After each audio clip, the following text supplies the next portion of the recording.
As grandes estratégias da manipulação. 1. A estratégia da distração, o elemento primordial do controle social, e a estratégia da distração, que consiste em desviar a atenção do público dos problemas importantes, e das mudanças que são decididas verdadeiros problemas sociais, cativada por temas sem importância real. Manter o público ocupado,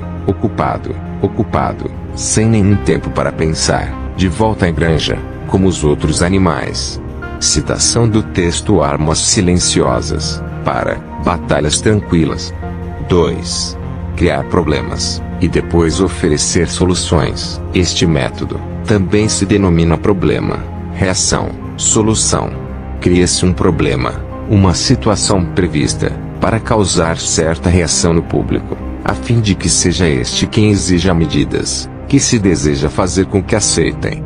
Por exemplo, deixar que se desenvolva, ou se intensifique a agressividade urbana, ou organizar atos de baderna, a fim de que o público seja quem demande leis de segurança, políticas de cerceamento da liberdade. Ou também, criar uma crise econômica, para fazer com que aceitem como males necessários, o retrocesso dos direitos sociais, e o desmantelamento dos serviços públicos. 3. A estratégia da gradualidade, para fazer com que se aceite uma medida inaceitável, basta aplicá-la, gradualmente, com conta-gotas, por anos consecutivos. Dessa maneira, as condições socioeconômicas, radicalmente novas, foram impostas, durante as décadas de 1980 e 1990. Estado mínimo, privatizações, precariedade, flexibilidade de direitos, desemprego massivo, salários que já não asseguram rendas decentes, tantas mudanças, que provocariam uma revolução, se fossem aplicadas de uma vez só. 4. A estratégia de diferir, outra maneira de fazer com que se aceite uma decisão impopular, e a de apresentá-la como dolorosa e necessária, obtendo aceitação pública, no momento, para uma aplicação futura. É mais fácil aceitar um sacrifício futuro, do que um sacrifício imediato. Primeiro, porque o esforço não é empregado imediatamente. Logo, porque o público, a massa, tem sempre a tendência a esperar, ingenuamente, que tudo irá melhorar amanhã, e que o sacrifício exigido poderá ser evitado. Isto dá mais tempo ao público, para se acostumar com a ideia da mudança e aceitá-la com resignação, quando chegar o momento. 5. Dirigir-se ao público como a criaturas de pouca idade. A maioria da publicidade, dirigida ao grande público, utiliza discursos, argumentos, personagens, e entonação particularmente infantis, muitas vezes próximos à debilidade, como se o espectador fosse uma criatura de pouca idade, ou um deficiente mental. Quanto mais se pretende enganar o espectador, mais se tende a adotar um tom infantilizante.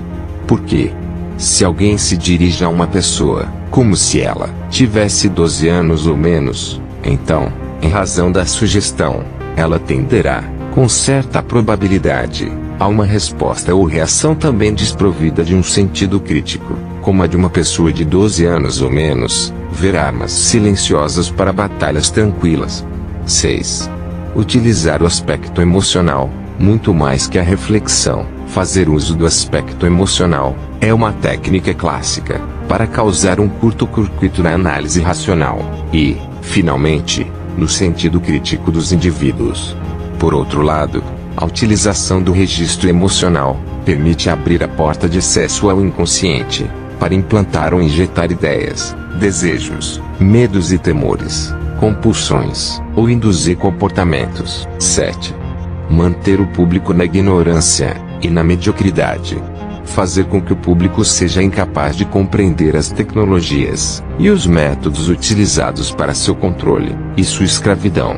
A qualidade da educação, dada às classes sociais inferiores, deve ser a mais pobre e medíocre possível, de forma que a distância da ignorância, planejada entre as classes inferiores e as classes sociais superiores, seja e permanece impossível de ser alcançada para as classes inferiores.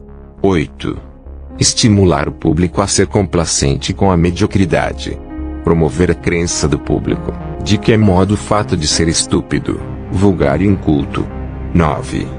Reforçar a autoculpabilidade, fazer crer ao indivíduo que somente ele é culpado por sua própria desgraça, devido à insuficiência de sua inteligência, de suas capacidades, ou de seus esforços. Assim, em vez de se rebelar contra o sistema econômico, o indivíduo se menospreza e se culpa, o que gera um estado depressivo, cujo um dos efeitos é a inibição da ação do indivíduo. E sem ação, não há revolução. 10. Conhecer os indivíduos, melhor do que eles mesmos se conhecem. No decurso dos últimos 50 anos, os avanços acelerados da ciência geraram uma crescente brecha entre os conhecimentos do público e aqueles que possuem e utilizam as elites dominantes. Graças à biologia, à neurobiologia e à psicologia aplicada, o sistema desfrutou de um conhecimento avançado do ser humano, tanto de forma física como psicológica. O sistema conseguiu conhecer melhor o indivíduo comum do que este conhece a si mesmo. Isto significa que, na maioria dos casos, o sistema exerce um controle maior e um grande poder sobre os indivíduos, maior que o dos indivíduos sobre si mesmos. Por Noam Chomsky.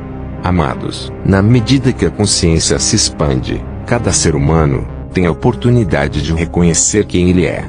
Claro que não acontece ao mesmo tempo para todos, pois o grau de consciência não é idêntico, uma vez que somos individualidades nessa experiência humana. Já foi escrito aqui em textos anteriores, sobre a vinda dos arcontes, reptilianos, e outras raças trevosas que aportaram na Terra, há algumas centenas de milhares de anos. Tais raças são pertencentes às classes de anjos caídos, e que precisam retornar às suas origens, pois o Criador determinou que assim seja. Quando tais raças aqui chegaram, tiveram por objetivo apenas explorar os recursos naturais da Terra. Não estavam muito interessadas na sua humanidade. Porém, na medida que o tempo foi passando, outras situações foram criadas, a fim de satisfazer a vontade e as necessidades dos trevosos. Havia tempo. Muito tempo. Então, resolveram ampliar o seu controle, e decidiram manipular a consciência, já limitada dos encanados. Foi fácil implantar novos conceitos, os quais limitaram ainda mais as crenças dos humanos. Criar uma falsa dependência foi a estratégia utilizada. Hoje, muitos de vocês entendem bem isso. É só observar como certos dominadores encarnados controlam as massas. Primeiro, criam um problema. Depois, trazem uma certa solução, a fim de se passar por um salvador. E isso vai se enraizando, de tal forma, que ao longo do tempo, nem é percebido como manobra. Fica parecendo tudo normal e aceitável. Os reptilianos sempre foram os mais duros e cruéis dominadores da raça humana encarnada. Possuidores de sangue frio, são desprovidos de emoções. Têm sempre um único foco em mente: poder e dominação. Não importa o custo disso. A única coisa que importa é ter sempre o controle sobre tudo. Porém, o trabalho não estava completo. Como entidades não físicas, tinham apenas o poder sobre as mentes, mas não sobre a parte física. Isso determinou que eles desenvolvessem uma técnica de hibridismo. Através dele, surgiu então os humanos encarnados, com características de DNA reptiliano. Vale lembrar que os reptilianos são especialistas em DNA e não foi difícil criar tais sub-raças. Esses encarnados começaram a povoar a Terra, colocados em todos os recantos, e por possuir um gene dominador, sempre tiveram o desejo de poder e de manipulação. E assim, com o passar do tempo, assumiram praticamente todos os cargos mais importantes na Terra. Desenvolveram um sistema tão poderoso que ninguém mais tirou o controle assumido por eles. Bom, esta parte todos conseguem ver, entender e constatar nos dias atuais. Os híbridos, sem emoções, se tornaram atilosos e manipuladores da humanidade. Criaram ou suprimiram qualquer coisa, sempre obedecendo seus interesses. Não importa quais os argumentos ou justificativas apresentem, o que importa é que todas as decisões serão favoráveis aos seus interesses. Através do sofrimento imposto aos encarnados, as entidades trevosas não físicas descobriram que as energias produzidas através da dor lhes forneciam um alimento importante, uma espécie de plasma psíquico, que é emanado para o éter. Por consequência, os híbridos encarnados também viram ali um filão magnífico de abastecimento pessoal. Essa é a causa de todas as formas de dor e sofrimento que a humanidade foi submetida. Quando um encarnado está sob extrema dor ou medo ou pânico, produz excesso de adrenalina. Uma vez oxidada, ela se transforma num subproduto, chamado de adrenocromo, ou adrenolutina. Essa substância é também intitulada de elixir do rejuvenescimento, ou a substância do prazer. Se as entidades não físicas se abastecem das emanações psíquicas liberadas perante as situações de dor ou de medo, os híbridos encarnados se utilizam do plasma líquido, extraído da cervical. Em breve, as revelações trarão a verdade sobre tais procedimentos, e as máscaras cairão, a fim de que a humanidade possa, finalmente, conhecer toda essa parte escura da história, a dominação, o controle e a escravidão, sofrida por todos esses tempos. Chegará então o final de um tempo de opressão. Estamos agora adentrando uma nova linha de tempo. Assuma o seu verdadeiro poder. Tome posse de você. Você sempre foi um espírito livre, mesmo estando aqui, em forma de um fractal de sua super-alma. O teu poder lhe é uma característica inata. Mesmo que tenha aceito o jogo das trevas, agora é hora de tomar posse de você. Nos próximos dias e anos, uma nova terra surgirá e com ela, uma nova humanidade. Você é parte dessa nova humanidade.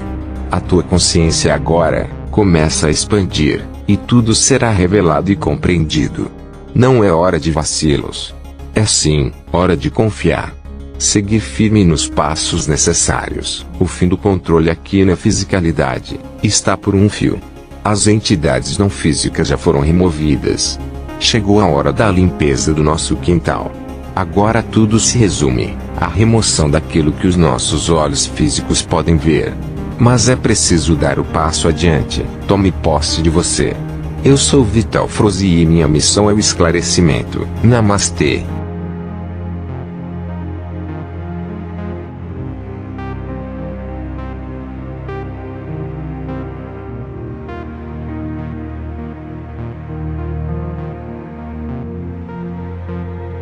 Meus amores, sejam muito bem-vindos e eu vim te contar uma novidade aqui da Quantic Expert. Vamos lançar em breve o Tinder Quântico, isso mesmo, algo que nunca ninguém fez. Seremos pioneiros. Para quê? Para te ajudar a se conectar com a tua chama gêmea, alma gêmea, ou seja, vai ser um aplicativo de encontros de pessoas que estão nessa pegada de quinta dimensão até a 12ª. Fica atento, mas para isso que já começou a ser construído pelo cofundador da Quantic Expert, pelo Gabriel Duarte, que é programador, a gente precisa da tua ajuda.